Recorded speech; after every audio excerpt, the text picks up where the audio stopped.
Okay, that was a good win last night. Appreciate that. Oh my gosh, the Lakers came back and held off the Suns in their instant tournament game last night, winning 122-119. An impressive victory with LeBron and those guys, and Cam Reddish and those guys had an impressive performance to seal the deal versus a slowly recovering Sun squad. They got Bradley Beal back last night, books on the way, and all of that. And looking forward to talk about all of that more in depth. We're going to address that a little bit more. We're going to address the Clippers side as well, and some things across the league we want to get to. But first, again, appreciate all of tuning in as you guys do.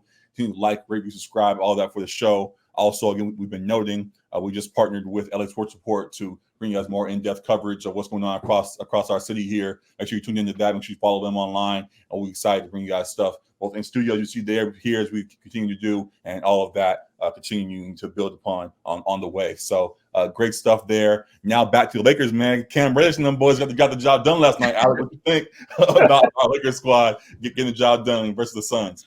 Oh, now it's Cam Reddish and these boys. People were hating. I'm not saying you were, but people were hating after he missed that potential game winner against Miami earlier in the week. Mm-hmm. But now he stepped up. He got the start over Austin Reeves. That was a lineup switch, and then he was key defensively throughout the game, wreaking havoc on that end and making things at least a little bit more uncomfortable for Beal and KD, and then hit a couple big shots. One of them, namely, being kind of a game-stealing one with the three in the corner on the pass from LeBron. So that was great to see for Cam and getting his confidence up and getting Lakers fans, I guess, confidence up in him. But just the team as a whole, I thought, especially in the second half, it was great to see the level of effort that they were playing with. This is a team that kind of to start the season has been getting killed on the glass, but they were active and aggressive in securing those offensive boards and securing extra possessions. It was a great team win. Austin Reeves stepped up from the bench. Like he's been a little bit up and down to start this season, but he's comfortable coming off the bench because he's done that a lot for us and provided a great spark for us and some clutch buckets late. D'Lo was great for 3 quarters. He didn't even play the fourth, and he was having a great game, but it just spoke to how well the chemistry was flowing between LeBron and Reeves and Reddish and some of those other guys. But yeah, I thought it was a great team win all around. You see a tag down at the bottom there. Everybody breathed. For like 6 games in, everybody had all their hot takes and things. Something that LeBron pointed to, all these fans coming out with all their takes about how the game should go. We have pointed out ourselves that we come on here each week, whether it be NFL, NBA, whatever, and we point out things that we see and call it as it is a little bit, but also try to find understanding within it all and try to figure out what is what. We don't try to act like we know more, of course, than what these guys are actually on the court do. There are a lot of folks this last week trying to say, oh, well, LeBron didn't make the right play, and LeBron should have did this, LeBron should have did that. And there have been times we did it ourselves. I will acknowledge that we sometimes poke at that. But LeBron poking at folks that are trying to really emphatically say what he should have done, he responded as he does best by proving himself in the next game versus Suns and making sure Cam got fed and Cam answered the call himself, knocking out shots as need be. So there are a lot of folks that were ready to brought out the trade machine as they do online, all the memes and all the kind of stuff about trying to get all these trades done and all of that. This is a new squad yet again with a lot of new pieces, all trying to find their roles. We got to let everybody get the time to figure out, get comfortable in their spots and make things work. And we're starting to see the steps in that come to fruition as we saw last night. So salute to Cam. I made a joke to you off air one time about Cam, but outside of that, I've been in full support of Cam and what he's doing there, and looking forward to see him continue to blossom here in LA. So good stuff. Are you relaxed right now in the midst of this turnaround, or you still think there's needs for change? I don't even think it needs to be labeled a turnaround because it's so early in the season. Like they're still like getting their feet wet. And like you said, like probably about half this roster is the same from last year, but about half is new. So still getting accustomed to these pieces. Still, as LeBron pointed out after the Rockets game, like it's hard to build that chemistry continuity when guys are already hurt. Like Gabe Vincent's been out, Vanderbilt's been out, Rui missed some games. So like guys getting healthy. Of course, AD missed the Rockets game. So having the guys healthy is the first key, and then building that chemistry, figuring out guys' tendencies, Ham figuring out the rotation. That's still going to take some time. So it is a new team. It's a new season. We have high expectations for this team with it built around LeBron and AD. And I still believe they can get to those heights, but it's going to be health dependent. And we saw AD once again flirting with injury, so that was probably a larger cause for concern for Lakers fans, and why maybe some were starting to panic a bit. Sure. Starting to talk about trading AD for Kyrie, and Austin Reeves now popping up in trade machines with this is the guy we were so excited to re-sign. So yeah, there was a bit of panic, but I would take a measured approach, as I usually do. And sometimes it doesn't work out, but I would take a measured approach with this team. Definitely so. I will say, while he did come off the bench, and that's been his role, and we appreciate what he did his last game, and he, as you pointed out, he's more comfortable in that role. Is there any concern that he's better in that role? In that we thought he'd be the third star. It just concern you that he's now he may actually be better as a reserve type piece still?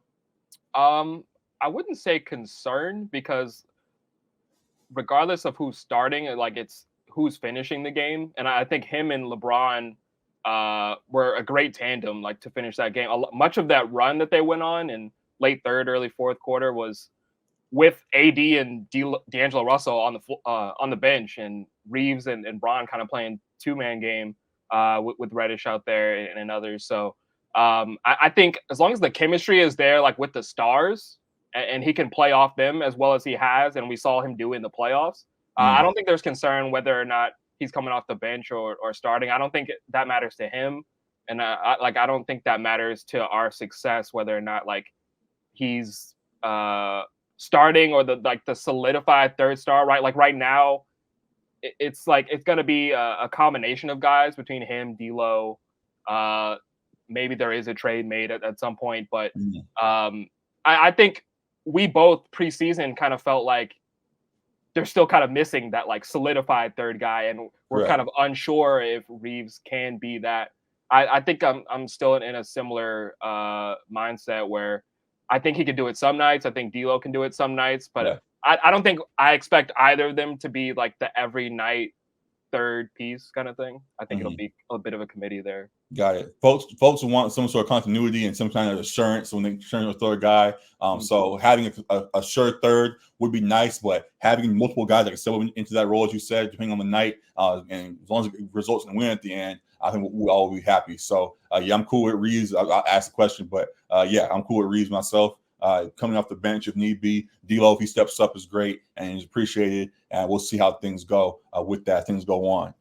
With that, though, as you brought up, it's always interesting as you watched the last night versus the Suns. KD, we talked about KD and the Suns. KD just in general a few times now about how he and many folks out balances super team, all this kind of stuff, and continues to put teams together in that manner. While LeBron and the teams he's constructed, at least recently, haven't necessarily been super teams. He's just been super on good teams, and elevated them to grand results. Would you be interested in seeing LeBron getting some sort of super team put together for him one last time before he hangs it up, or you think having teams as constructed still would work out? Just, I know we already talked about how he addressed it, but just in regards to LeBron himself, do you think he should go out with a little bit more support rather than having a bunch of guys have to step up? If you get what I'm saying?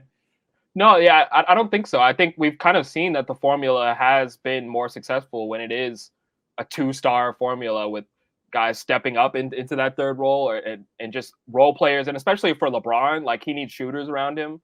So the two-star model with dead-eye shooters all around him is like what works best for LeBron. We saw that's what brought them the championship in 2020 as well. So I don't think you need to go all in for superstar. I mean, well, it's early, of course, but we see how the Clippers are doing right now, bringing in James Harden. So, and we saw how the Lakers did. Russ wasn't a superstar at that point; he was still like an all-star level production-wise. But we saw what that did, bringing in a third max player, and that didn't necessarily work fit-wise. It seems like the formula, if it ain't broke, don't fix it. They didn't need to fix the formula after they won the 2020 title, and just dealt with some injury in 2021. It was looking like they could go on another run in 2021 if AD didn't get hurt against the Suns in that playoff first round. So no, I think sticking with the two-star format. Don't let your eyes get bigger than their stomach and try to go after Kyrie at this point or whatever. I talked about like teams like Toronto or Chicago maybe having some of their guys available. that might be a little bit enticing if you're not getting like what you want from a D'Lo or a Reeves at the by the trade deadline. If Levine becomes available or whatever, or a OG or something, but that's not like a superstar. That's a star level guy. So I think sticking with the two big 1A 1B formula, I think works for LeBron. All right, just to hypothetical out. I know we just addressed all of that with the team and stuff, and enjoy what's going on. Just in regards to looking at those two and how KD is able to continue to put stars together around him, though he hasn't gotten his grand success yet. Just saying, LeBron at the end of his career, let's just get the game together. Whatever. Let me just help me out. Let me get some pieces. Whatever. He's got the game together his whole career, though. Yeah, I know that's true. So just throwing things out, but happy that things are working out for him right now. And excited for all on the way with him and KD and the Sun squad. Hopefully they can get fully healthy because they clearly have talent there. They just got to get on the court to prove it. So looking forward to all of that. That will be coming soon. So good stuff there. Last week, the Lakers, we do our weekly review. Looking forward to next week. Our next 3 games are Sunday versus the Trailblazers, Tuesday versus the Grizzlies, Wednesday versus the Kings, and Friday again versus the Blazers for the tournament. How you have our next 4 going by the time we're back here? I think last time we said they should probably go 2-1, and they went 1-2, 0-3, 0-3. I think they went 0-3 because they lost to the Magic, they lost to the Heat, and they lost to the Rockets. Yeah, so it was 0-3. So I don't know if we should be in the prediction game anymore for the Lakers team, but those 4 Blazers twice. That's a team that they should beat twice. Like, we know stranger things happen. Before we get to there, can we also address that real quick? So we're doing our review. It also is kind of confusing with this Lakers squad. As much as we say everybody relax, as much as we say that we shouldn't panic and all of that, and LeBron's like silencing the noise, it's also annoying that, yes, like, for the big games, they'll step up. They'll also lose 3 straight versus nobody before that. And it's like, you don't see why we're mad right now. Like, the talent's there, but you guys lose 3 straight versus the Magic and all the other squads, and they want to show up now and are all confused. So, does that irritate you at all with how things go? As far as the games, the Magic one irritated me. Just how they play. They got bum rushed by Orlando. Miami, they played well. AD got hurt mid-game. And they had a chance to win that game. They just missed a lot of open shots down the stretch where they could have clinched it. And then that Rockets game, AD didn't play at all, and they just got bodied. That one was kind of like an embarrassing loss. But again, like, they've been pretty banged up, and it's early, so I'm not too mad at them right now. Like, what did they start the season, 5-10 last year or something like that? Just in general, the last few years, like, there'll be times when LeBron will have all this stretch, or the team will have this stretch of bad games, and they'll win some miraculous game. All of a sudden, all the talk is, "Hey guys, you guys are always talking all this noise. You guys should have been." It's like, you guys don't see why we're annoyed right now. Like, sure, but long games. So I think, like I talked about. Yeah, like I talked about taking a measured approach. I think, like, you have to give it a little bit of time. We're just a couple weeks into the season. They've been banged up.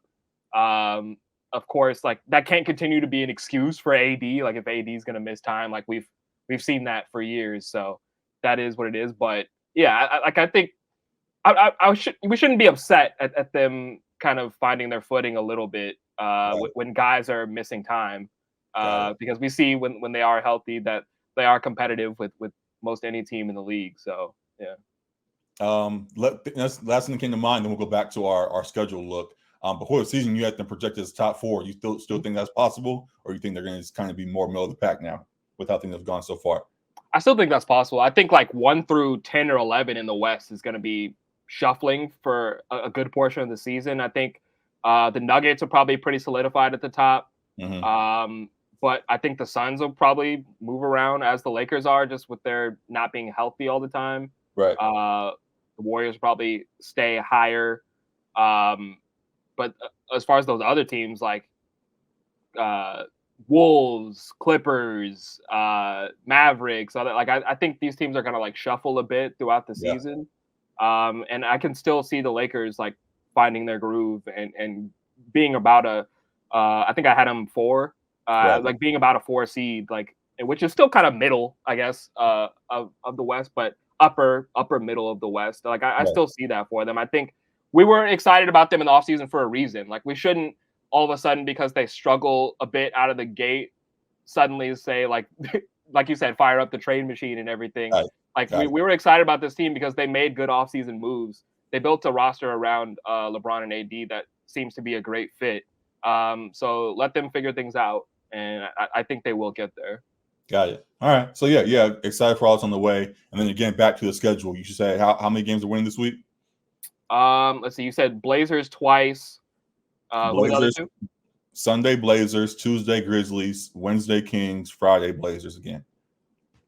So really, it should be 4 because De'Aaron Fox has been out, and the Kings have been able to muster up wins. But I could see them potentially losing that Kings game. Or some of these are home, right? Yeah. I forgot to mark which is which. But you're good. Because they just played like 4 straight on the road, so they should be coming home.